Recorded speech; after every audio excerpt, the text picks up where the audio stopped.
Ako imaš osjećaj da više ne možeš zadržati fokus duže od par minuta, da stalno posežeš za mobitelom, da započneš nešto i nikad ne završiš, nisi problem ti.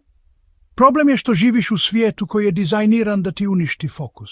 I dok većina ljudi gubi sate svaki dan na distrakcije, mali broj ljudi koristi fokus kao svoju najveću prednost.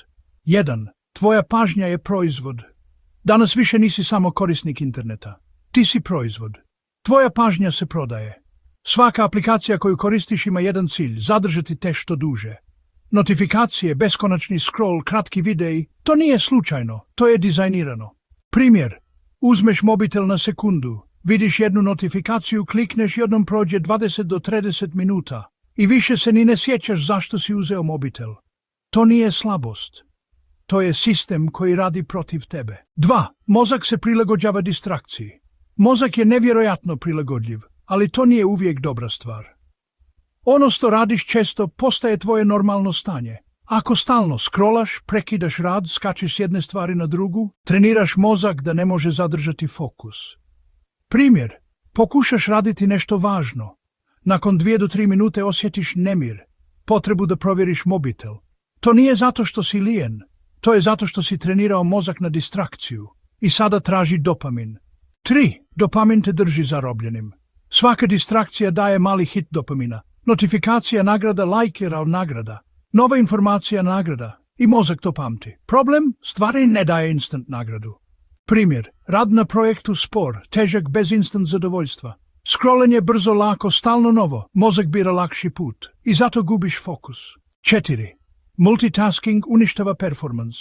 Multitasking zvuči produktivno, ali jedna od najvećih laži modernog doba. Ne radiš više stvari odjednom. Samo brzo prebacuješ pažnju. I svaki put kad to napraviš, gubiš vrijeme. Gubiš energiju, gubiš kvalitetu rada.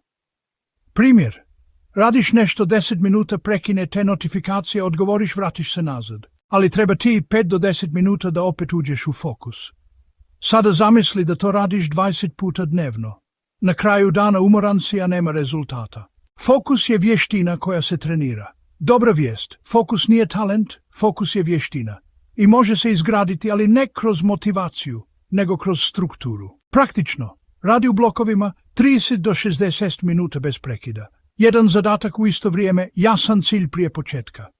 Kad znaš što radiš i nema distrakcija, fokus dolazi sam. 6. Okruženje je jače od volje. Ljudi misle da im treba više discipline, ali često im treba samo bolje okruženje. Ako ti je mobitel pored tebe, koristit ćeš ga. Ako su notifikacije uključene, prekidat će te. Primjeri. Mobitel u drugoj sobi, ugašene notifikacije, čist radni prostor. Ne testiraj svoju volju, olakšaj si. Pametni ljudi ne ovise o disciplini. Oni dizajniraju okruženje. Fokus je vala konkurentska prednost. U svijetu gdje su svi distraktirani, fokus postaje supermoć. Većina ljudi ne može raditi 30 minuta bez prekida, stalno odgađa. Ako ti možeš sjediti 60 minuta, raditi bez distrakcija, završavati stvari. Automatski si ispred 90% ljudi, ne zato što si pametniji, nego zato što si fokusirani. Primjer, 2 čovjeka. Osoba radi uz mobitel, stalno provjerava notifikacije, multitaska, prekida fokus svakih par minuta. Osoba B radi u blokovima od 60 minuta, nema distrakcija, fokusiran na jednu stvar. Nakon jednog dana mala razlika. Nakon jednog tjedna primjetna razlika.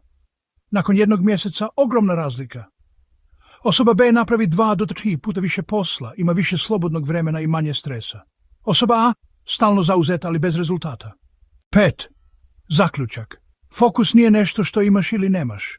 Fokus je nešto što gradiš. I u svijetu punom distrakcija, to je jedna od najvrijednijih vještina koje možeš imati. Jer dok drugi gube vrijeme, ti napreduješ. Ako želiš vratiti fokus, ostavi like, pretplati se i pošalji ovaj video nekome tko stalno kaže ne mogu se koncentrirati. Jer istina je jednostavna. Ili kontroliraš svoj fokus, ili ga netko drugi kontrolira umjesto tebe.